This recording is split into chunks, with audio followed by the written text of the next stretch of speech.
ये कहानी छोटे से गांव की है, सच्ची घटना पर आधारित। उस गांव में एक व्यक्ति रहता था जिसे नशे की लत लग गई थी। वह इतनी शराब पीता था जिसकी वजह से उसका घर बर्बाद हो गया। उसके बीवी बच्चे भूखे मर रहे थे, किंतु वह व्यक्ति शराब के बगैर नहीं रह पाता था। एक दिन वह व्यक्ति थक हार कर संत जी के पास जाता है और संत जी से कहता है कि मैं शराब को छोड़ना चाहता हूँ, पर यह मेरे खून में इस कदर समा गई है कि मुझे छोड़ने का नाम नहीं ले रही है। गुरुदेव ने हंसकर कहा कि कल तुम फिर आना, मैं तुम्हें बता दूंगा कि शराब कैसे छोड़ी जाती है। तो दूसरे दिन वह व्यक्ति निश्चित समय पर संत जी के पास पहुंच गया।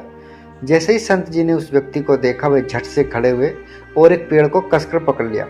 जब उस व्यक्ति ने संत जी को इस दशा में देखा तो वह कुछ समय तक तो मौन रहा, पर जब काफी देर हो गई संत जी ने उस पेड़ को नहीं छोड़ा तो उससे रहा नहीं गया और पूछ बैठा कि गुरुदेव, आपने व्यर्थ ही इस पेड़ को क्यों पकड़ रखा है।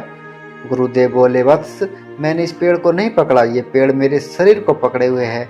मैं चाहता हूँ कि ये मुझे छोड़ दे, किंतु ये तो मुझे छोड़ ही नहीं रहा। उस व्यक्ति का अचंभा हुआ। वह बोला, गुरुदेव, मैं शराब जरूर पीता हूँ मगर मूर्ख नहीं हूँ।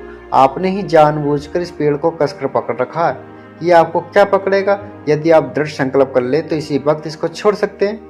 गुरुदेव बोले, नादान मनुष्य, यही बात तो मैं तुम्हें समझाना चाहता हूँ कि जिस तरह मुझे इस पेड़ ने नहीं बल्कि मैंने ही उसे पकड़ रखा था, ठीक उसी प्रकार शराब ने तुम्हें नहीं पकड़ा, बल्कि सच तो यह है कि तुमने ही शराब को पकड़ रखा है। तुम कह रहे थे कि ये शराब मुझे नहीं छोड़ रही, जबकि सत्य तो यह है कि तुम अपने मन में यह दृढ़ निश्चय कर लिया कि मुझे इस नशे की लत का भी त्याग कर देना है, तो इसी वक्त तुम्हारी शराब पीने की आदत छूट जाएगी। इस कहानी से हमें ये शिक्षा मिलती है कि जीवन में ऐसी कोई लत नहीं है जिसे एक बार ग्रहण किया जा सके और उसे दोबारा ना छोड़ा जा सके। मनुष्य चाहे तो वो बड़ी से बड़ी बुराइयां का भी त्याग कर सकता है।